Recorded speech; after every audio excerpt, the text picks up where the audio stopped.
পুরোপুরি পরিচয় করিয়ে দেওয়ার জন্য ফাল্গুনী রশিদের কাছে সকল দায়িত্ব অর্পণ করছি। ফাল্গুনী রশিদ স্যারকে প্রপার ভাবে পরিচয় করিয়ে দিবেন এবং এই অনুষ্ঠানটি কন্ডাক্ট করবেন। নির্ঝরা ফাল্গুনী রশিদ। আসসালামু আলাইকুম সবাইকে এবং সবাইকে শুভেচ্ছা জানিয়ে শুরু করছি আমাদের আজকের হেলথ প্রমোশন। ফাল্গুনী, অনেক আস্তে শোনা যাচ্ছে, একটু জোরে বলা যায়? আসসালামু আলাইকুম সবাইকে এবং সবাইকে শুভেচ্ছা জানিয়ে শুরু করছি আমাদের আজকের হেলথ প্রমোশন ইন্টার্নশিপ 5 এর অফিসিয়ালি প্রথম সেশন। আমাদের আজকের সেশনটি হচ্ছে ইন্ট্রোডাকশন অফ হেলথ প্রমোশন। আমি যদি আমার পরিচয়টা বলি, আমি Nirjhara Falguni Rashid Bangladesh university of health sciences থেকে এমবিএস করছি। পাশাপাশি ডাব্লিউবিবি ট্রাস্টের সাথে হেলথ প্রমোশন নিয়ে কাজ করছি। আমাদের আজকের সেশনে আমাদের গেস্ট অফ অনার হিসেবে আমাদের সাথে আছেন ডাক্তার ইকবাল কবির স্যার। স্যার বর্তমানে স্বাস্থ্য ও পরিবার কল্যাণ মন্ত্রণালয়ের সাথে জলবায়ু পরিবর্তন ও হেলথ প্রমোশন ইউনিটের সাথে কাজ করছেন। এবং আমি যদি আর একটু ব্রিফ করে বলতে চাই, স্যার দীর্ঘদিন যাবৎ পাবলিক হেলথ ডিপার্টমেন্টে অধ্যাপক হিসেবে বা শিক্ষক হিসেবে কর্মরত ছিলেন।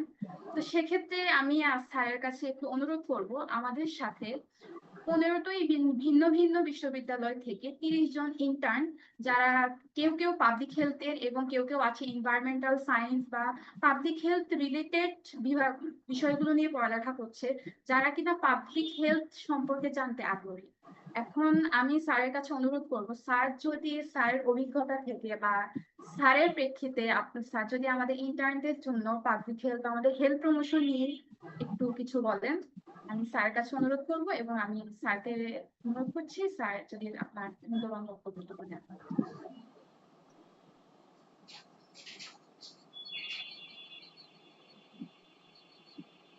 জি, থ্যাংক ইউ ভেরি মাচ। আমি কি শুরু করব?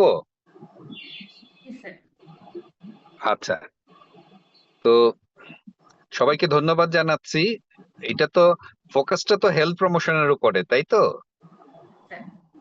জি, ঠিক আছে। তো আমি আমার নাম, পরিচয় তো আপনারা পেয়েছেন। আমি বেসিক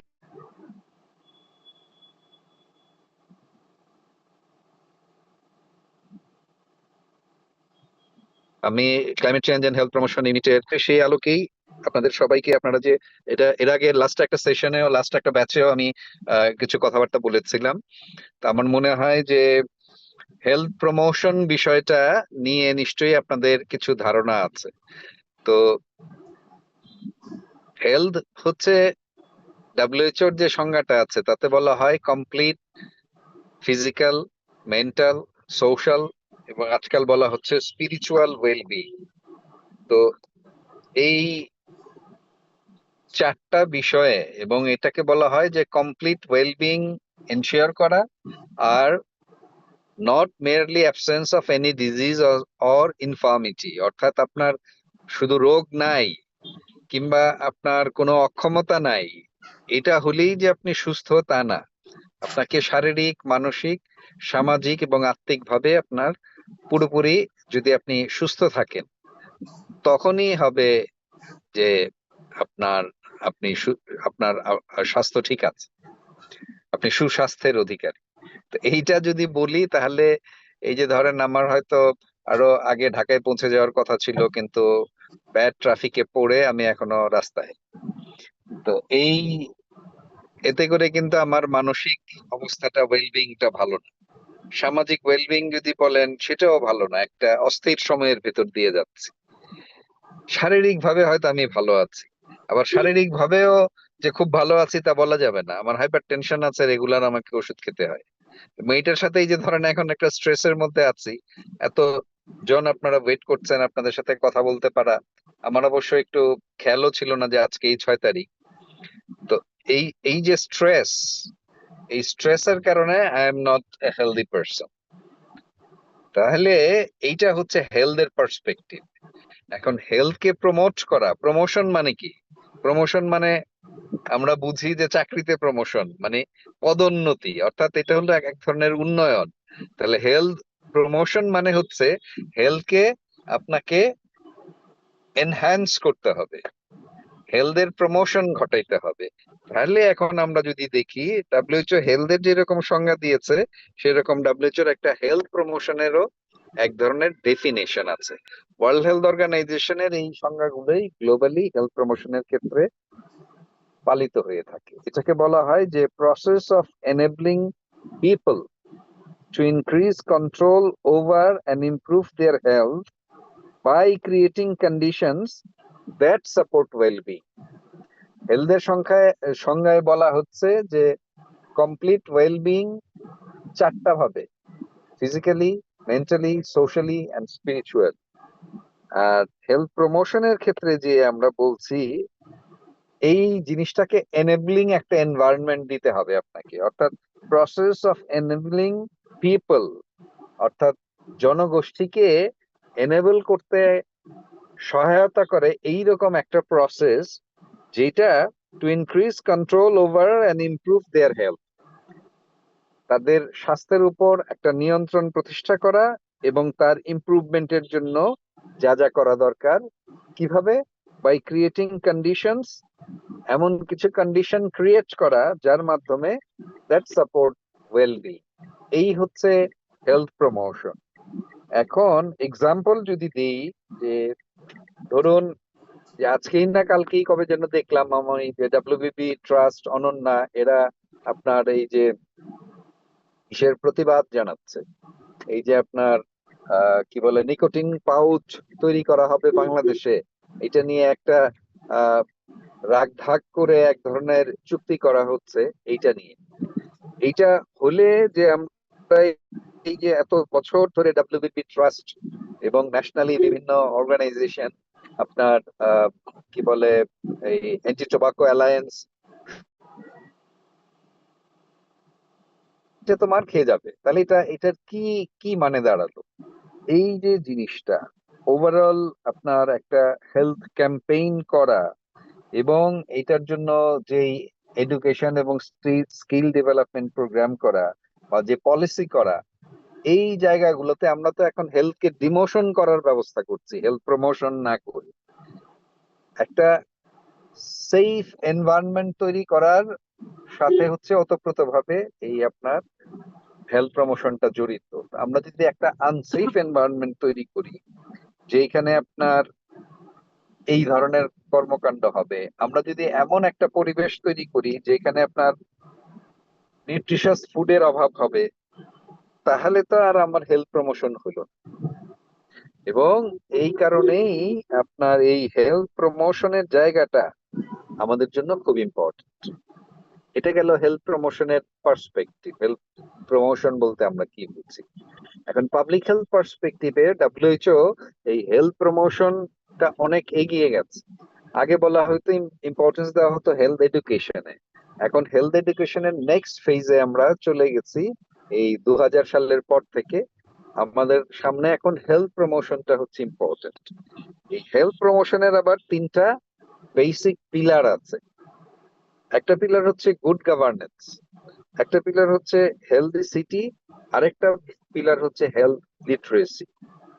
আচ্ছা, এখন আসেন তাহলে ডাব্লিউএইচও যে তিনটা পিলারের কথা বললো হেলথ প্রমোশনকে এনশিওর করার জন্য, অর্থাৎ আপনার ওয়েলবিং কে একটা এনেবলিং এনভায়রনমেন্টের মাধ্যমে এনশিওর করতে হলে এই তিনটা পিলার আপনার ঠিক রাখতে হবে। বেসিক এই তিনটা জায়গা, এই তিনটা জায়গায় আমরা যারা পাবলিক হেলথ রিলেটেড কাজ করি তাদেরকে কিছু গুরুত্বপূর্ণ ভূমিকা রাখতে হবে। আমি যদি উল্টো দিক থেকে আসি, ধরেন প্রথমে যদি আমি থার্ড পয়েন্টটা বলি হেলথ লিটারেসি, যেটা হেলথ লিটারেসি মানে কি? হেলথ লিটারেসি মানে হচ্ছে যে increasing people's knowledge, skills and confidence to make informed decisions about their health. এই ইনফর্মড ডিসিশনটা কি? এই ইনফর্ম ডিসিশনটা হচ্ছে এই যে তামাক খেলে যে আমাদের ডিজিজ বার্ডেন বাড়ে 64,000 কোটি টাকা, এই ইনফরমেশনটা দেওয়া, এবং এই ইনফরমেশনটা দেওয়ার জন্য যে নলেজ, স্কিল এবং কনফিডেন্স দরকার, এই তিনটার একটা এনেবলিং সিচুয়েশন তৈরি করা। তাহলে আমার হেলথের যে সংজ্ঞা পড়লাম আর হেলথ প্রমোশনের যেই আমরা ডাইমেনশনটা জানলাম, সেইটাকে দাঁড় করাতে হলে যে তিনটা পিলার লাগে তার একটা বেসলাইন পিলার হচ্ছে হেলথ লিটারেসি। স্বাস্থ্য সংক্রান্ত যে তথ্য এই তথ্য সম্পর্কে জ্ঞান অর্জন করা, এই তথ্যকে কাজে লাগানোর জন্য দক্ষতা অর্জন করা, এবং সেই দক্ষতাকে কাজে লাগিয়ে একটা এনেবলিং এনভায়রনমেন্ট করার কনফিডেন্স অর্জন করা। এই তিনটা মিলে হচ্ছে হেলথ লিটারেসি। হেলথ লিটারেসির পরে এটা যদি 3 নম্বর পিলার হয়ে থাকে, 2 নম্বর পিলার হচ্ছে হেলদি সিটিজ। এখন এই যখন আপনি স্বাস্থ্য সংক্রান্ত জ্ঞান, দক্ষতা এবং আপনার কনফিডেন্স লেভেল বাড়াবেন, তখন এই এনেবলিং এনভায়রনমেন্ট তৈরি করার জন্য আপনি যেখানে থাকবেন সেই জায়গাটা হেলদি হতে হবে। এই কনসেপ্ট থেকে এই হেলদি সিটিজ মানে যে শুধু সিটি তা না, এই হেলদি সিটি মানে হেলদি ভিলেজও। অর্থাৎ গ্রাম বা শহর, রুরাল আর আরবান, যেই পরিবেশেই আপনি থাকেন না কেন, আপনার সেই আবাস স্থলটা এইটা হবে একটা এমন একটা সাপোর্টিং এনভায়রনমেন্ট আপনি তৈরি করবেন যেখানে গ্রিনার স্পেস থাকবে, সেটা শহরে হোক আর গ্রামে হোক। ন্যাচারালি গ্রাম আর শহরের মধ্যে বেসিক পার্থক্য কি, যে গ্রাম হচ্ছে মোর ন্যাচারাল কনস্টিটিউয়েন্ট দিয়ে তৈরি করা, আর শহর হচ্ছে মোর আর্টিফিশিয়াল কনস্টিটিউয়েন্ট দিয়ে তৈরি করা। তো সেই কারণে গ্রিনার স্পেস আসলে গ্রামে বেশি, শহরে কম। সেই কারণে ডব্লিউএইচও স্পেসিফিক্যালি বলছে, যেহেতু যত মানুষ আধুনিক হচ্ছে, তত আরবানাইজেশন হচ্ছে, এবং তত মানুষ সিটি ডুয়েলার্স হচ্ছে। এই সিটি ডুয়েলার্স হওয়ার জন্য আমাদের গ্রিন স্পেস লাগবে, যেখানে ফিজিক্যাল অ্যাক্টিভিটি বাড়বে এবং যার ফলে হেলদি লাইফস্টাইল এনকারেজড হবে, এবং এইটা কন্ট্রিবিউট করবে ওভারঅল একটা ওয়েলবিং এনশিওর করা। আমাদের মূল উদ্দেশ্য হচ্ছে complete wellbeing, physical, mental and social. তাহলে এই ওয়েলবিং যদি আমার শারীরিকভাবে, মানসিকভাবে এবং সামাজিকভাবে এই ওয়েলবিংটাকে নিশ্চিত করতে হয়, তাহলে আমাকে এই হেলদি সিটি, এইটা হচ্ছে আমার সেকেন্ড পিলার, যেটাতে ফোকাস করে হচ্ছে হেলথ প্রমোশন। থার্ড যেই ফার্স্ট যে পিলারটা, সেটা হচ্ছে গুড গভর্নেন্স। অর্থাৎ থার্ড পিলার আর সেকেন্ড পিলার এই দুটা হচ্ছে ডিরেক্টলি হেলথের সাথে রিলেটেড। আপনাকে হেলথ লিটারেসি জানতে হবে এন্ড হেলদি সিটি তৈরি করতে হবে। এই দুটো করার জন্য আপনার যে জিনিসটা অপরিহার্য, সেটা হচ্ছে, এই জন্য এটাকে 1 নম্বরে রাখা হয়েছে, গুড গভর্নেন্স। গুড গভর্নেন্স মানে হচ্ছে আপনার একটা সিস্টেম থাকতে হবে, স্ট্যান্ডার্ড সিস্টেম, যেটা দিয়ে আপনি হেলদি সিটি এবং হেলদি লাইফস্টাইলকে এনশিওর করতে পারবেন, প্রমোট করতে পারবেন, যেখানে আপনার health literacy central role play করবে, এবং তার উপর বেস করে আপনি একটা হেলদি সিটি করবেন। একটা হেলদি সিটি যখন আপনি করবেন, সেটা করার জন্য এবং এই হেলথ লিটারেসি এনশিওর করার জন্য আপনার গুড গভর্নেন্স লাগবে। গুড গভর্নেন্সটা কি? এইটা হচ্ছে আপনার যে গভর্নেন্স সিস্টেম আছে, আপনার যে পলিসি লেভেল আছে, সেইখানে হেলথ প্রমোটিং পলিসিকে আপনাকে ইমপ্লিমেন্ট করতে হবে। আপনার যে আপনার সরকারি ব্যবস্থায় বা বেসরকারি ব্যবস্থায় আপনি থাকেন না কেন, সেই ব্যবস্থাপনাটার মধ্যে হেলথ প্রমোটিং পলিসিস থাকতে হবে that support equitable access to health care and other resources. এই ইকুইটেবল অ্যাক্সেস মানে হচ্ছে যে সবার আপনার সমান অ্যাক্সেস থাকতে হবে, সমান অধিকার থাকতে হবে। এই ইকুইটেবল অ্যাক্সেস যদি আমরা না পাই, আমরা তাহলে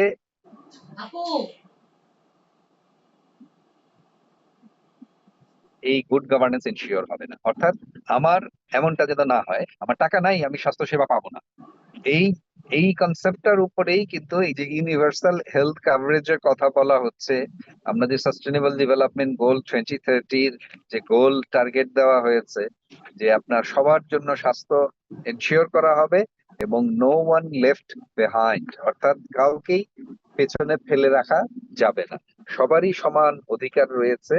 এই হেলথ যেহেতু মানুষের একটা বেসিক হিউম্যান রাইট, এই বেসিক রাইটটা, স্বাস্থ্য সেবাটা পাওয়ার যে অধিকার, এই অধিকারটা আপনার এনশিওর করা। তো এই জায়গাটাতেই হচ্ছে আমার যেটা বললাম যে গুড গভর্নেন্স এর রোল। তাহলে কি দাঁড়ালো, আমাদের হেলথ প্রমোশনের ক্ষেত্রে তিনটা বেসিক পিলার।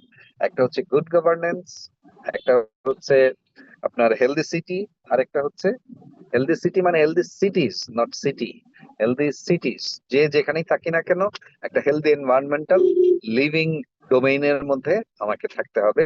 আরেকটা হচ্ছে এটা থাকতে হলে আমাকে হেলথ লিটারেসিটা জানতে হবে।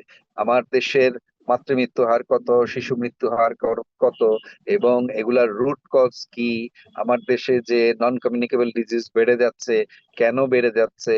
আমি যে এই যে শহরে, এমন একটা শহরে বাস করি যেটাকে বলা হয়ে থাকে the most unlivable city in the country, in the world, not country.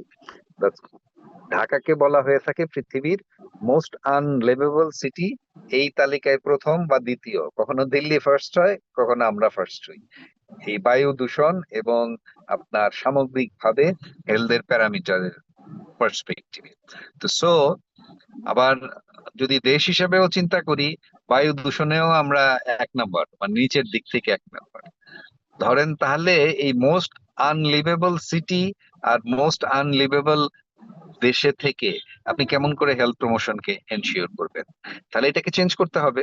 যদি আপনি সত্যিকার অর্থে হেলথ প্রমোশন করতে চান, হেলথ প্রমোশনের একটা স্ট্রং পিলার হচ্ছে হেলদি সিটিস।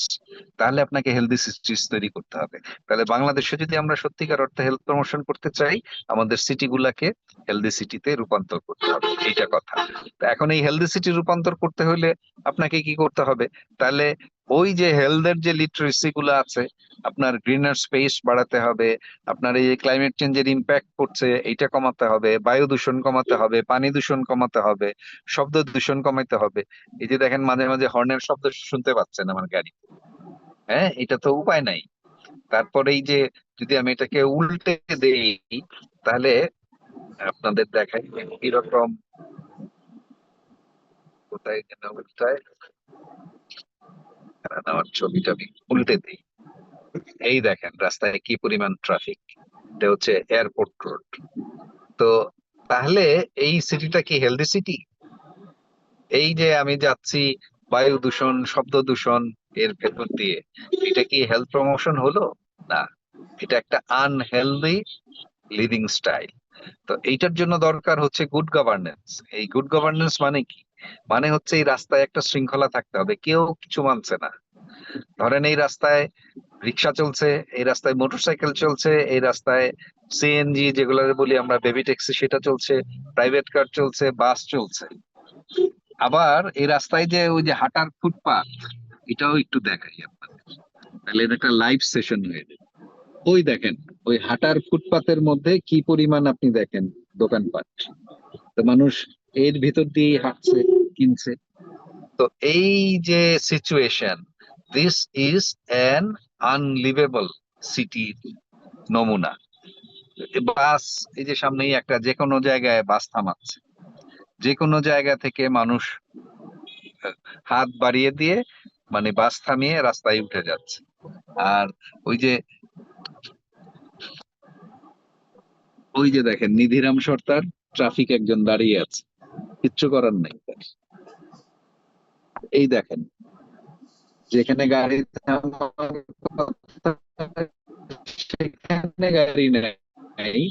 আর যেখানে গাড়ি লিভেবল সিটিতে যদি গুড গভর্নেন্স আপনি না থাকে, তাহলে কিছুতেই আপনি যতই হেলথ লিটারেসি আপনার থাকুক, হ্যাঁ, ওই যে ওই অনন্যাদের তখন সেই করতে হবে আর কি, ওই মানব বন্ধন করে রাস্তায় দাঁড়ায় থাকতে হবে দাবি জানানোর জন্য, এবং আমাদের সবাইকেই তখন তাকে সাপোর্ট দিতে হবে।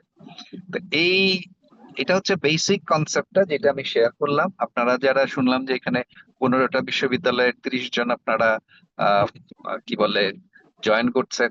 আমিও এখন এই বিশ্ববিদ্যালয়গুলোতে আপনার এমপিএইচ কোর্সে পড়াই বিভিন্ন জায়গায়, ঢাকা ইউনিভার্সিটিতে পড়াই, জাহাঙ্গীরনগরে পড়াই, আপনার বিউপি তে পড়াই, আর্ম ফোর্সেস মেডিকেল ইনস্টিটিউটে পড়াই। বেসিক্যালি আমি এপিডেমিওলজির লোক হলেও আমি অ্যাডভান্স এপিডেমিওলজি, তারপর আপনার environmental epidemiology and environmental health and climate change, এই বিষয়গুলা আমি চেষ্টা করি এই কিছু সচেতনতা, ওই যে হেলথ লিটারেসি বাড়ানোর যে কাজটা, এটা হচ্ছে আমি একদম মানে প্রফেশনালি করছি। এটাই আমার প্রফেশন, আমি এটা করি, কি বলে, বেঁচে আছি, জীবন ধারণ করি, আয় রোজগার যা আমার এটা ঘিরেই। তো কিন্তু ওই গুড গভর্নেন্স এর জায়গায় যে ভূমিকা আমার রাখার কথা, সেই ক্ষমতা আমার যেহেতু নাই, সেইখানে আমার লিমিটেড ইসের মধ্যে যতদূর পারি সেটা করছি। আর হেলদি সিটি করার জন্য ওই যে ক্লাইমেট চেঞ্জ হেলথ প্রমোশন নিয়ে কাজ করছি, বিভিন্ন জায়গায় চেষ্টা করছি এই হেলদি সিটি প্রমোট করার ক্ষেত্রে। আপনাদের মতো যারা কাজ করছেন এই অর্গানাইজেশন ওয়াইজও কাজ করছেন, অনেকে আবার পার্সোনাল জায়গা থেকেও কাজ করছেন। তো আমরা যারা গভর্নমেন্ট সার্ভিস করি তাদের আমাদের অনেক লিমিটেশনস থাকে। তো এই লিমিটেশনস দিয়ে আমরা আসলে খুব বেশি দূর আমাদের ভয়েস রেইজ করতে পারি না, সেই কারণে সিভিল সোসাইটির ভয়েস রেইজ করা লাগে, স্টুডেন্টদের ভয়েস রেইজ করা লাগে। আপনারা দেখলেন যে স্টুডেন্টরা কেমন করে একটা মানে রেজিম চেঞ্জ করে দিল। তো এই এই যে অনাচার অনিয়ম, হ্যাঁ, ধরেন আহ, যদি আমি ওই ইউএন রিপোর্টটাকেও ধরে নেই, জুলাই গণ অভ্যুত্থানে 1400 মানুষ মারা গেছে, আর শুধুমাত্র ডেঙ্গি আর চিকুনগুনিয়াতে 1706 জন মারা গেছে এখন এক বছরে। তো এই 1706 জন যে মারা গেল, এই মৃত্যুগুলো কি মৃত্যু না? এদের কি কোনো মূল্য নেই? এদের তো মারা যাওয়ার কথা ছিল না। এই রোগটাকে যদি আমরা প্রতিরোধ করতে পারতাম, তাহলে কি দাঁড়ালো কথাটা? তাহলে কি আমি একটা হেলদি সিটিতে আছি, একটা হেলথ প্রমোশনের অবস্থায় আছি?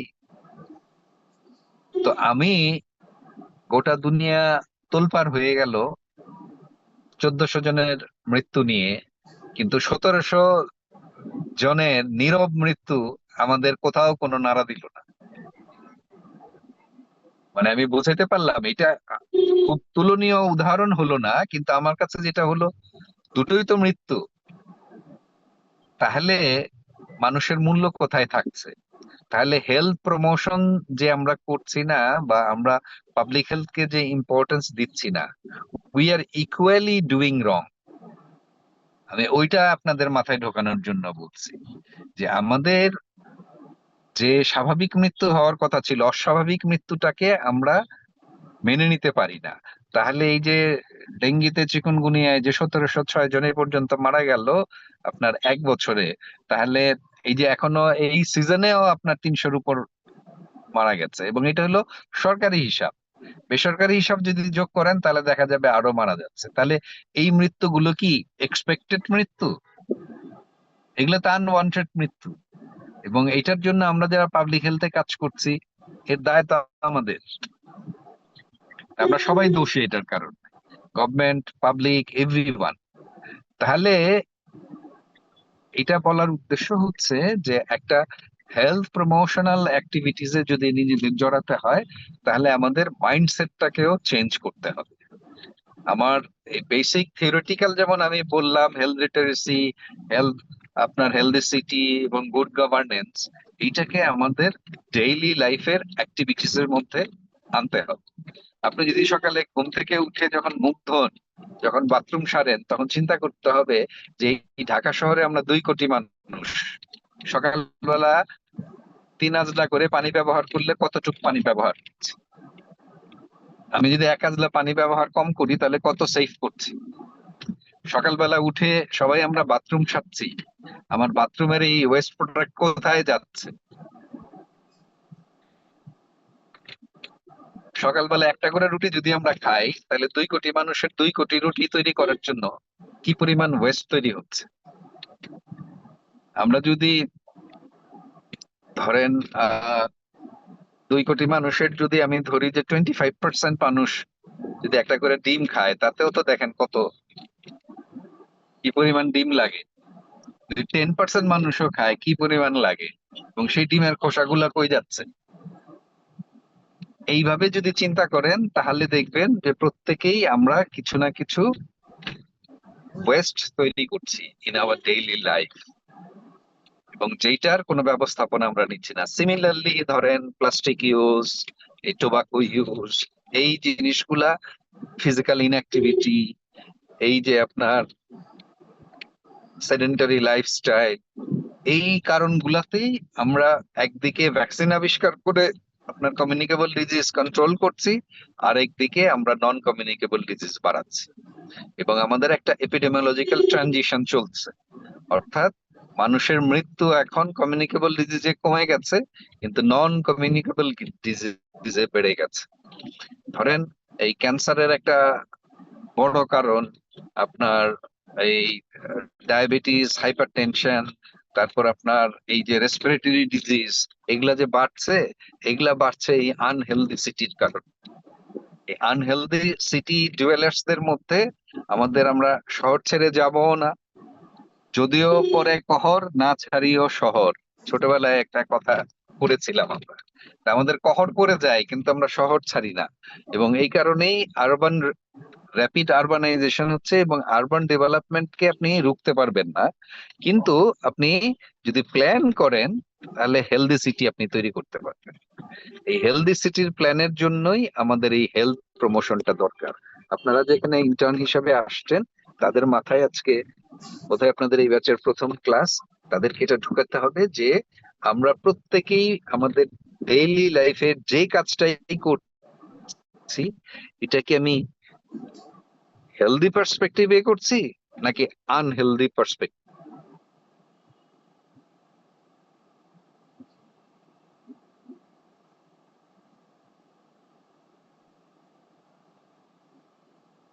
আমার হেলদি সিটি পার্সপেক্টিভ কি বলছে, এবং সেইখানে আমি নিজে কতটা গুড গভর্নেন্স এনশিওর করছি। গুড গভর্নেন্স শুধু যে গভর্নমেন্ট করবে তা কিন্তু না, গুড গভর্নেন্স আমাদেরকেও আপনাদেরকেও করতে হবে। কেটে গেল নাকি? আমি কি লাইনে আছি না কেটে গেছে? না, আছেন স্যার, শোনা যাচ্ছে। আচ্ছা আচ্ছা, ঠিক আছে। মাঝখানে একটা ফোন ঢুকে গেছে। তো এই হচ্ছে মোটামুটি আমার প্রাথমিক কথাবার্তা। এখন আপনাদের এই পর্যন্ত যা বললাম এই রিলেটেড কোনো প্রশ্ন আছে কিনা? আমি একটু সেটা অফ করি ভিডিওটা। জি স্যার, আমার একটা আছে। জি, একজন একজন করে করেন, একটু নাম পরিচয় বললেন। স্যার, আমার নাম সানোয়ার হোসাইন, আমি স্টেট কলেজ অফ হেলথ সায়েন্সে পড়তেছি। আর আমার কোশ্চেনটা হলো, স্যার আপনি বললেন নিকোটিন আর নিকোটিন পাউচের কথা বললেন। স্যার, নিকোটিন আর নিকোটিন পাউচ কি দুটাই একই জিনিস? আর দুটা কি, যদি এক জিনিস না হয়, দুটা কি স্বাস্থ্যের জন্য সমান ক্ষতিকর কিনা? পাউচ মানে কি বলেন? স্যার, লিফ রিলেটেড, মানে পাতা। না, পাউচ মানে পাতা না। এই নিকোটিন হচ্ছে একটা কেমিক্যাল, যেই কেমিক্যালটা অবশ্যই হার্মফুল কেমিক্যাল, যেই কেমিক্যালটা একটা ক্যান্সারাস আপনার কার্সিনোজেন। এখন এই নিকোটিন পাউচকে বলা হচ্ছে আপনার সিগারেটের যে আসক্তি, এটা কমানোর জন্য হেল্প করবে। এইটা হচ্ছে আপনার মাল্টিন্যাশনাল কোম্পানি গুলার এই নিকোটিন ইউজটাকে আপনার মডার্নাইজ করা। যেরকম আমাদের ওই যে ভেপার বেরিয়েছে না, যে ডিজিটাল, ওই আপনার কাগজের মধ্যে আর সিগারেট নাই, সিগারেট থাকে এখন একটা গ্যাসাস পাইপের মধ্যে, আপনি গ্যাসের মতো এটা টানবেন আর সমানে ধোঁয়া বেরিতে থাকে। এই নিকোটিন পাউচটাও হচ্ছে আপনার এক ধরনের, পাউচ মানে হচ্ছে থলি, ঠিক আছে? এই আমরা পাউচের মধ্যে জিনিস ভরে রাখি, এমন একটা জিনিস ওটার মধ্যে নিকোটিন ভরে আপনাকে ওই যে এই কি বলে ইনসার্ট করে দিবে, যার ফলে আপনার নিকোটিন আসক্তি কমে যাবে। আপনার চামড়ার নিচে এটা যদি ইনসার্ট করে দেয়, আপনার শরীরে আপনি যে নিকোটিন ডিপেন্ডেন্ট, সিগারেট তো একটা বদ নেশা, আপনি যে এই যে নেশাগ্রস্ত হয়ে গেছেন, এটা ছাড়ার জন্য আপনাকে হেল্প করবে। এইটা বলতেছে এইটা আমরা তৈরি করব বাংলাদেশ, যেখানে আমরা প্রমোট করার চেষ্টা করছি নিকোটিন ইউজ বন্ধ করার। সেখানে যদি আপনি এই নিকোটিনের পাউচ তৈরি করা শুরু করেন, এইটার আড়ালে তখন আপনার মানে আরেকটা বিজনেস শুরু হবে। তো এই হচ্ছে নিকোটিন আর নিকোটিন পাউচের মধ্যে বেসিক ডিফারেন্স। আচ্ছা, নেক্সট আমি আরেকজনকে বলতে স্যার পারছেন? স্যার আমি একটু বলি, আমাদের যারা হ্যাঁ হ্যাঁ, আছেন, বলেন বলেন। আমাদের যারা আছেন সবার উদ্দেশ্যে বলি, আমরা আজকে পাবলিক হেলথ এবং হেলথ প্রমোশন রিলেটেড প্রশ্ন করব স্যারকে। হ্যাঁ, তামাক নিয়ে, তামাক রিলেটেড আমাদের আরেকটা সেশন আছে, আমরা সেখানে আরো বিস্তারিত জানতে পারবো। আরো তো ডিটেইল এখন যে ডিটেইল জানতে জি হবে, রাইট। এখন যে সুযোগটা আছে স্যারের কাছ থেকে পাবলিক হেলথ এবং হেলথ প্রমোশন রিলেটেড প্রশ্ন যদি জানতে চান, সেটা খুবই সহজ স্যারের কাছ থেকে জেনে নেওয়া। তো আপনারা এই রিলেটেড প্রশ্নগুলো একটু করবেন। ঠিক আছে, অসুবিধা নাই, হ্যাঁ বলেন স্যার আমার একটা প্রশ্ন ছিল। প্লিজ। আমার প্রশ্ন এরকম যে good governance and health cities এটা অনেকটাই কাছাকাছি বলা চলে। তো আমার কাছে আমি একটা এক্সাম্পল বলতে চাই যে আমার ইউনিভার্সিটির সামনে একটা স্কুল আছে এবং সেই স্কুলে হচ্ছে যে প্রত্যেক দিন অনেক মানে স্টুডেন্টরা, বলা যায় যে প্রত্যেকটা স্টুডেন্টরাই গাড়ি ইউজ করে, প্রত্যেকটা স্টুডেন্টদের পিছনে একটা করে গাড়ি আছে এবং সেই গাড়ি দিয়ে যখন তারা আসে পুরো রাস্তা ব্লক হয়ে যায়। সেখানে শুধুমাত্র নয়েজ পলিউশন না, শুধুমাত্র বায়ু দূষণ না, সেখানে ট্রাফিক জ্যামও হয়। তো এই জায়গা থেকে আমি বলতে চাই যে এখানে অ্যাজ এ স্টুডেন্ট হিসেবে গুড গভর্নেন্স এবং হেলদি সিটিজ আমরা কিভাবে এনশিওর করতে পারি? Very good question. এই আহ, সকালবেলা আজকে যখন আমি ওই ঢাকার বাইরে যাই, সকালে আমার ছেলেকেও আমার গাড়িতে করে নামিয়ে দিয়ে আসছি। এবং ওই আপনি যেই কথা বললেন, এই সিচুয়েশন প্রতিদিনই আমি ফেস করি। আমি হয়তো যাই না, কিন্তু ওই ড্রাইভার যায়, অন্য কেউ যায়, প্রতিদিন যেতে পারি না। তো এইটা হচ্ছে কমন। এটা যদি আপনার ওই যে স্কুল বাস থাকতো একটা, এবং এরিয়া ভিত্তিক যদি স্কুলগুলা হতো, এবং সেই স্কুল বাস চলাকালীন বাইরে যেটা হয়, আমি আপনার পিএইচডি করেছি অস্ট্রেলিয়া থেকে। তখন আমার পিএইচডি করার সময় আমার মেয়ে 1 এবং 2 এবং 3 কিছু শুরুর সময় ও অস্ট্রেলিয়ায় পড়তো, আমার সাথে থাকতো। তো ওকে স্কুলে দিয়ে আসতাম, এবং সপ্তাহে একদিন আমাকে এই রাস্তা পারাপারের জন্য ডিউটি করতে হতো। এবং ওখানে দুটো সিস্টেম আছে।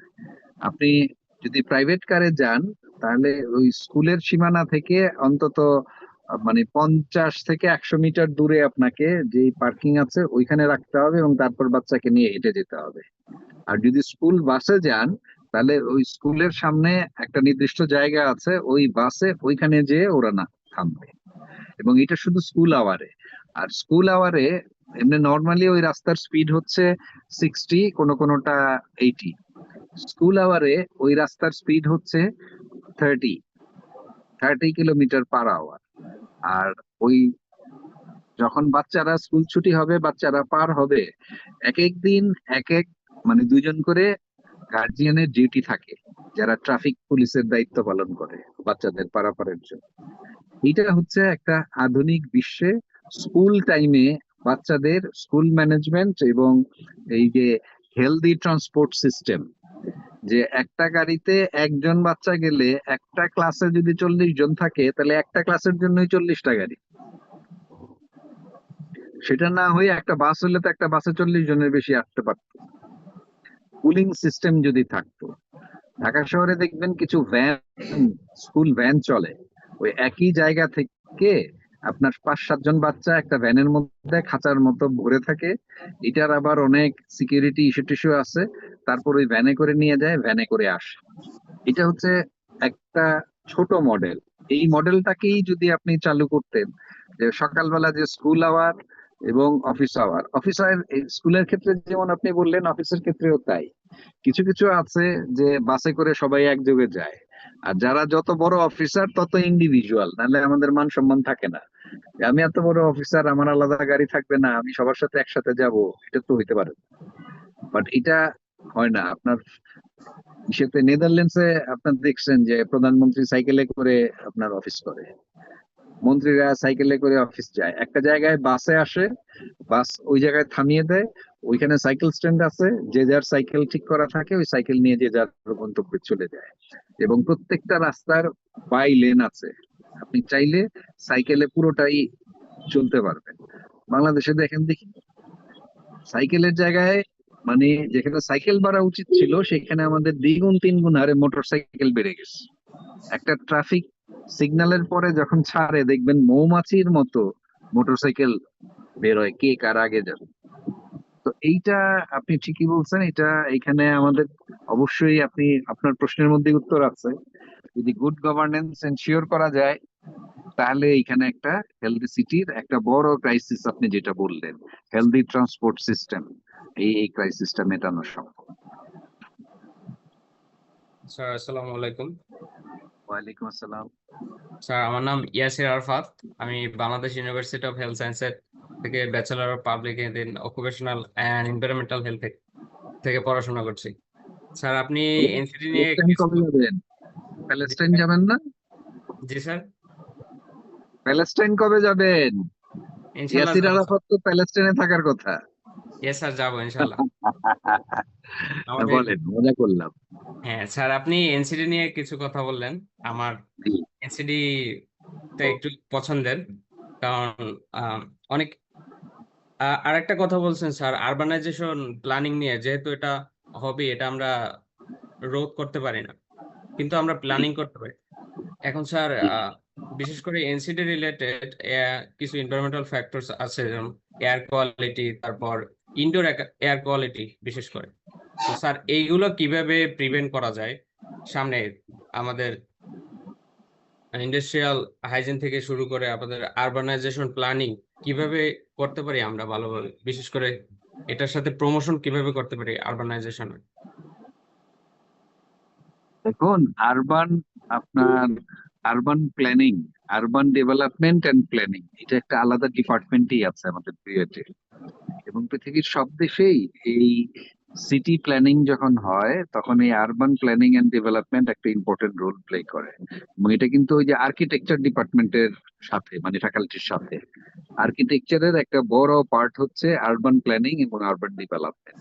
একটা শহর কিভাবে তৈরি হবে, ওই শহরের ইকোসিস্টেমটা কি হবে। আপনারা ইকোসিস্টেম বলতে তো বুঝেন যে আমরা এই মানুষ চারপাশে যে জিনিসটা নিয়ে থাকি, প্রত্যেকটা জিনিসের একটা ইকোসিস্টেম আছে। একটা রাস্তার ইকোসিস্টেম আছে, একটা পুকুরের ইকোসিস্টেম আছে, একটা বিল্ডিং এর ইকোসিস্টেম আছে, একটা পাড়ার ইকোসিস্টেম আছে, একটা শহরের ঠিক তেমনি একটা ইকোসিস্টেম আছে। এই একটা শহরে কতটুকু গ্রিন থাকবে, কতটুকু ওপেন স্পেস থাকবে, কোথায় আপনার কমার্শিয়াল বিল্ডিং থাকবে, কোথায় খেলার মাঠ থাকবে, কোথায় আপনার প্রেয়ার্স এর জায়গা থাকবে, কোথায় হসপিটাল থাকবে, এই সবকিছু মিলে হচ্ছে আরবান প্ল্যানিং। এটা কি আমাদের দেশে হচ্ছে? নাই।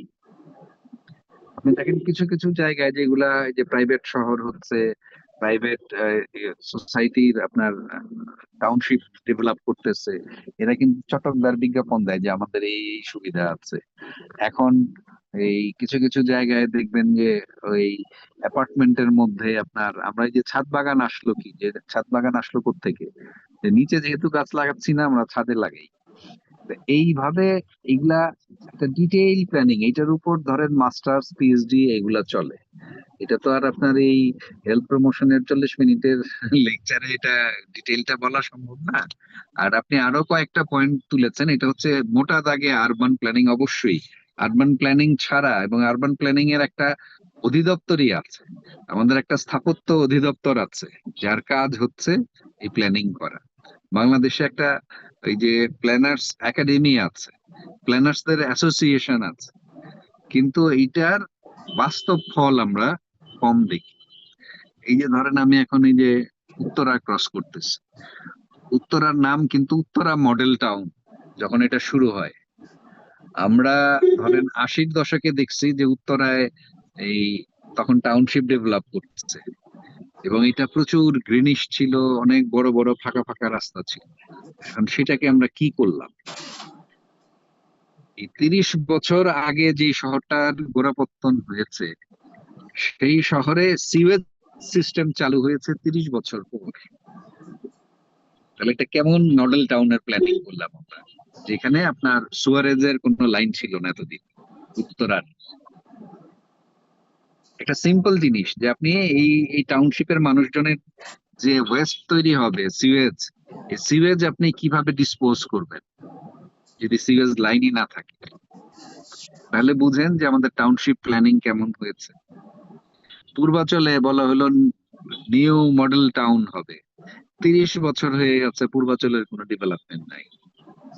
অথচ তারপরে ধরেন এই বসুন্ধরা হয়ে গেল, এখন জলসিঁড়ি হয়ে গেছে। এই যে টাউনশিপ প্ল্যানিং, এই জায়গাটাতেই গুড গভর্নেন্স এর জায়গা। আমাদের গুড গভর্নেন্স যদি থাকতো তাহলে এগুলো হতো না, তাহলে ঠিক প্ল্যানিং এর মতো হতো। এই জন্য গুড গভর্নেন্স হচ্ছে 1 নম্বর শর্ত হেলথ প্রমোশনের। আপনি বড় বড় থিওরি দেন, প্র্যাকটিক্যালি কিছুই করলেন না, হবে না। আপনি জানেন রাস্তায় কি অনুপাতে আপনার ভিটামিন দিতে হবে, আপনি সেটা দিচ্ছেন না। আপনি জানেন যে এই ডেঙ্গি কমাইতে হলে আপনার লার্ভিসাইড ইউজ করতে হবে মশা মারার জন্য, আপনি করতেছেন ফগিং, করে আপনি সাদা ধোঁয়া ছড়াচ্ছেন, আপনি তো লার্ভা মারতেছেন না, তাহলে কি করে আপনি ডেঙ্গি কন্ট্রোল করবেন? এই জন্য আপনার মৃত্যু বেড়ে যাচ্ছে। টোটাল যেটা প্ল্যান্ড ওয়ে, আপনি সেই প্ল্যানিং মানেন না, because you don't have good governance. আপনি ইনডোর এয়ার পলিউশনের কথা বললেন, আউটডোর এয়ার পলিউশন যেরকম, ইনডোর এয়ার পলিউশন খুব ইম্পর্টেন্ট। এটা আমাদের সচেতনতা বাসায় দেখবেন একটা দেশলাইয়ের কাঠি, একটা ম্যাচ কাঠি বাঁচানোর জন্য ওই আপনার কি ওটার নাম, গ্যাসের চুলা জ্বালিয়ে রাখা হয়।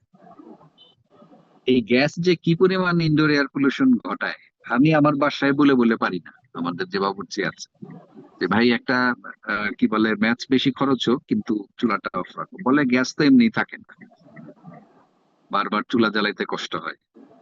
তো এগুলা ইনডোর এয়ার পলিউশন গ্যাসে যেরকম হয়, আবার ধরেন গ্রামাঞ্চলে যখন কাঠে লাকড়িতে রান্না হয় সেখানেও হয়। এই indoor air pollution, outdoor air pollution দুটোই আমাদের একটা বড় public health crisis. Okay sir, আমরা আসলে অনেকটা সময় নিয়ে ফেলেছি আপনার। আমি চিন্তা করেছিলাম যে স্যারকে হয়তো 30 মিনিট আমি রাখতে পারবো, কিন্তু দেখা যাচ্ছে প্রায় 1 ঘন্টার মতো হয়ে গেছে স্যার আপনার সময়ে। মানে আপনি আমাদেরকে এত সময় দিয়ে ফেলেছেন, আসলেই কথাগুলো যত শুনবো আমাদের আসলে ক্যাপাসিটি বিল্ডিং আরো হবে, আমাদের যে সচেতনতার জায়গাটা সেটা আরো বেশি বৃদ্ধি পাবে। তো সেই জায়গাটা থেকে আসলে আমাদের ইন্টার্নরা অনেকেই প্রশ্ন করতে চাচ্ছে, কিন্তু আসলে এই মুহূর্তে আর হয়তো কোনোভাবেই ম্যানেজ করা সম্ভব হবে না, স্যারও বাইরে আছেন বারবার বলছেন। তো সেই জায়গাটা থেকে আমি জাস্ট স্যারকে লাস্ট 2টা প্রশ্ন করে খুব ছোট্ট করে স্যারকে রিকোয়েস্ট করব উত্তর দিতে, যে স্যার এই 2টা প্রশ্নের মাধ্যমে আমাদের স্যারের এই সেশনটি আমরা এখানে সমাপ্ত করব। তো স্যারের কাছে আমার 2টা প্রশ্ন। প্রথমত হচ্ছে স্যার, আমরা গুড গভর্নেন্স বলি বা ম্যানেজমেন্ট যে জায়গাতেই বলি, সেইখানটাতে আমরা যদি বিকেন্দ্রীকরণের একটু চিন্তা করি, যেমন বাংলাদেশের সবাই আসলে নিজের প্রয়োজনে বা সরকারি বেসরকারি কাজগুলোর জন্য সবাই আসলে ঢাকা কেন্দ্রিক হয়ে যাচ্ছে। তো সেক্ষেত্রে ঢাকাটা মানে যেটা আপনি প্রথমেই বললেন বা আমরা সবাই জানি যে বসবাসের অযোগ্য হয়ে যাচ্ছে। তো সেটাকে যদি বিকেন্দ্রিক করা যায় তাহলে আসলে মানে বসবাসের যোগ্যতাটা ফিরে আসার সম্ভাবনা আছে কিনা বা এই ধরনের কোনো চিন্তা আছে কিনা, 1। আর 2 হচ্ছে, যেহেতু আপনি সরকারে অনেক বড় একটা দায়িত্ব পালন করছেন, সেই ক্ষেত্রে পাবলিক হেলথ এবং বিকেন্দ্রীকরণ বা জনগণের উন্নয়নে আপনার ডিপার্টমেন্ট থেকে স্যার কোনো ধরনের উদ্যোগ বা কোনো ধরনের ব্যবস্থাপনা বা আপনি কি ধরনের ইনিশিয়েটিভ গুলো নিচ্ছেন যে জায়গাতে আমরাও স্যার যুক্ত হতে পারি বা সরকারের সাথে আসলে কাজ করার সুযোগ হবে আমাদের যে ইন্টার্নরা আছে বা বিভিন্ন বেসরকারি প্রতিষ্ঠানগুলো আছে, সেই জায়গাতে স্যার আপনার মতামতটা একটু জানতে চাচ্ছি। থ্যাংক ইউ ভেরি মাচ, খুব সুন্দর প্রশ্ন করেছেন দুটোই। প্রথমটার কথা বলি যে অবশ্যই আপনার এই হেলদি সিটির কনসেপ্টের মধ্যেই আছে যে যেগুলো মেগা সিটি, ঢাকা হচ্ছে একটা মেগা সিটি, এই মেগা সিটিকে ডিসেন্ট্রালাইজ করতে হবে টুয়ার্ডস হেলদি সিটিস। এটার কথাই আমি বললাম যে ঢাকা যখন এক্সপ্যান্ডেড বড় হলো তখন বলা হলো চারদিকে 4টা সিটি করো, উত্তরা করো, ওইদিকে পূর্বাচল করো, ওইদিকে দক্ষিণে ঝিলমিল করো। এই যে সিটিস গুলা করা হলো, এই সিটিস গুলাও আলটিমেটলি দেখা গেল মেগা সিটির বার্ডেনই বাড়ালো, ওইখানে কোনো আলাদা করে ডিসেন্ট্রালাইজেশন হলো না। এটা আপনি ঠিকই বলেছেন, এটা হচ্ছে একটা ওয়ে। আমি খুব সংক্ষেপে এটাই বললাম যে ধরেন আমাদের ডিস্ট্রিক্ট লেভেলে যে সিটিস গুলো আছে, উপজেলাগুলিও এক একটা সিটি হয়ে গেছে, নাহলে আপনার পৌরসভা হয় কি করে? তো এই জিনিসগুলা আপনার আমাদের সিটিজেনশিপ মাইন্ডসেট ডেভেলপ করে নাই, যার ফলে আমরা সবকিছু ঢাকা কেন্দ্রিক, ব্যবসা সব চিটাগং কেন্দ্রিক, এইরকম হওয়া উচিত না। এটা গেল একটা। সেকেন্ড ওয়ান যেটা আপনি বললেন যে আমরা হেলথ প্রমোশন ইউনিট থেকে, আমার ফোকাস যেহেতু ক্লাইমেট চেঞ্জ, হেলদি সিটিজ এর জন্য WHO এর সাথে আমাদের বেশ কিছু কাজ আছে, এগুলো আপনারাও জানেন। আর সিভিল সোসাইটির সাথে আমরা কিছু কাজ করছি। আর ইদানিং আমি যে কাজটা করছি যে হেলথ কেয়ার ফ্যাসিলিটিস যেগুলো আছে এগুলা থেকে কেমন করে আমরা কার্বন এমিশন কমাতে পারি। আমরা রিসেন্টলি মংলায় একটা পাইলটিং করেছি এবং এটার খুব ভালো ফল পেয়েছি। আমরা কিছু এই যে ক্লাইমেট রেজিলিয়েন্ট হেলথ সিস্টেমটাকে চালু করা, এটা চালু করার জন্য দেখা গেছে যে যে 10টা কম্পোনেন্ট আছে, প্রত্যেকটা কম্পোনেন্টে যদি আমরা ঠিকঠাক মতো কাজ করতে পারি, ওয়েস্ট ম্যানেজমেন্ট থেকে শুরু করে গ্রিন প্রকিউরমেন্ট, গ্রিন স্পেস বাড়ানো, তাহলে একটা অংলার মতো একটা রিমোট আপনার হেলথ কমপ্লেক্সে আমরা প্রায় 36% আপনার কার্বন এমিশন কমাতে পেরেছি। তো এইটা healthy city, healthy living, healthy school, healthy family, healthy society, এই যে হেলদি পার্সপেক্টিভ হেলথ প্রমোশনের, এটাকে এনহ্যান্স করবে। এই জায়গাটায় আমি মনে করি আপনারা সিভিল সোসাইটি আরো মানে স্পেসিফিক্যালি আপনাদের আগায় আসা উচিত, এবং গভর্নমেন্টের উপর একটা প্রেসার গ্রুপ হিসেবে যেভাবে আপনারা কাজ করছেন, এইটাকে গভর্নমেন্ট হচ্ছে কি, গভর্নমেন্ট মনে করে যে আমার হচ্ছে রুটিন ডিউটি, আমি কেন ইনোভেটিভ কাজ করতে যাব। গভর্নমেন্টের এই ইনোভেশনটা হচ্ছে কাগজে কলমে, আসলে ইনোভেটিভ কাজ করে সিভিল সোসাইটি। তো ওই জায়গাটাতে যদি একটা ব্রিজিং করা যায়, আই অলওয়েজ ওয়েলকাম ইউ। আপনি জানেন যে আমি মানে গভর্নমেন্ট অফিসার হইলেও ওই গতানুগতিক আমলাদের মতো কাজ করি না, আমি একটু ডিফারেন্ট ওয়েতে সবসময় কাজ করি। আমার চাকরিও শেষ, এটা আমার this is my last year. So আমার ধারণার কয়দিন পরে আপনাদের সাথেই আমার কাজ করতে হবে। তো সো মানে লেটস ব্রিজ আপ, যে যেখানে যেখানে আপনাদের সাথে আমাদের কোঅপারেশন কোলাবোরেশন হইতে পারে সেটা আমরা হেল্প করতে পারবো। আপনারা এই যে সামনে ধরেন এই গ্লোবালি যে গ্রিন ক্লাইমেট ফান্ড, তারপর আপনার অ্যাডাপ্টেশন ফান্ড, এই জায়গাগুলাতে জয়েন্ট ভেঞ্চারে কিভাবে কাজ করা যায় হেলদি সিটি এনশিওর করার জন্য, এগুলো এক্সপ্লোর করা যেতে পারে। আর যারা আজকে ইন্টার্ন করতেছেন প্রত্যেকেই নিজস্ব এরিনায় হয়তো প্রত্যেকেই, আমি যে খুব বড় অফিসার তা কিন্তু না, আমি ছোট কাজই করি। প্রত্যেকেই প্রত্যেকের জায়গায় বড় অফিসার, প্রত্যেকেই কন্ট্রিবিউট করতে পারেন। তা আপনাদের কাছে সেটাই আমার এই লাস্ট অ্যাপিল থাকলো আর কি, এটাকে প্র্যাকটিক্যালি কাজে লাগিয়েন, খালি থিওরি শিখে বসে থাকেন না। Thank you, over to you. অনেক ধন্যবাদ স্যার। এই সব শেষে স্যারের কাছে আমার একটা অনুরোধ থাকবে, মানে কি বলে এটাকে, সুপারিশ। স্যারের কাছে সুপারিশ, অনুরোধ, যাই বলি না কেন, স্যারের কাছে আমার একটা থাকবে। সেটা হচ্ছে স্যার, হেলথ প্রমোশন ইউনিট বলি বা মন্ত্রণালয় বলি বা অধিদপ্তর বলি, যে জায়গাগুলোতেই হোক না কেন স্যার, নতুন যে পাবলিক হেলথ এক্সপার্টরা আছে তাদেরকে যদি কোনোভাবে যুক্ত করা যায়, সেটা হোক ইন্টার্নশিপের মাধ্যমে বা ইন্টার্নশিপ মানে তারা হচ্ছে পাবলিক হেলথ থেকে পড়ালেখা শেষ করে বের হওয়ার পরে আমরা যেমন দেখি প্রত্যেকটা মন্ত্রণালয়ে, বা আমরা যদি ইয়েগুলোতে দেখি যে অধিদপ্তর মিনিস্ট্রি গুলোতে যে আম, স্থানীয় সরকার মন্ত্রণালয়ের ওয়েবসাইটে যদি আমরা যাই, আমরা দেখি বর্জ্য ব্যবস্থাপনা অফিসার রয়েছে, প্ল্যানিং অফিসার রয়েছে, নির্বাহী অফিসার রয়েছে, কিন্তু কোনো পাবলিক হেলথ এক্সপার্ট নেই।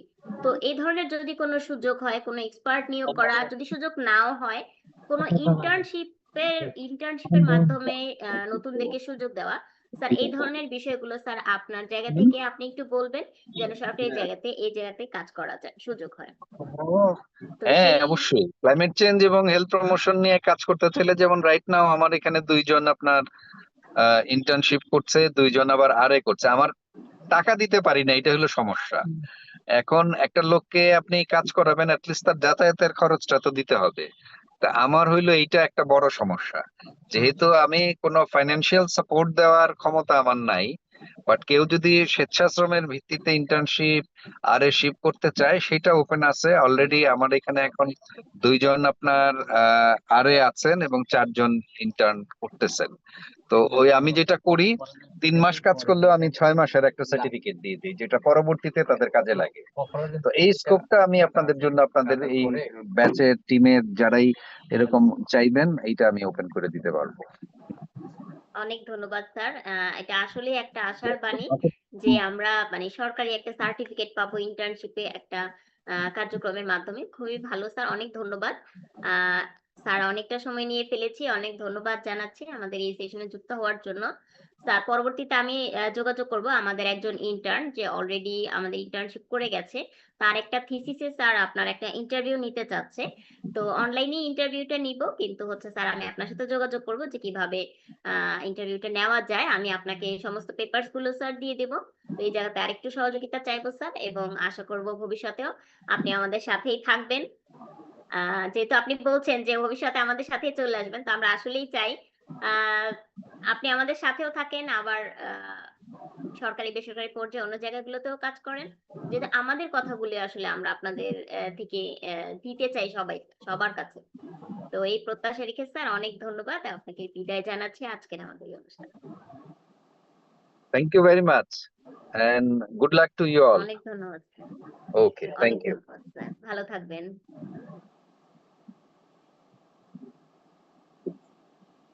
হ্যাঁ, ফাল্গুনি, এবার আপনি কন্টিনিউ করেন। এ পর্যায়ে আমরা আমাদের সেশনে চলে যাব। আমাদের আজকের সেশনে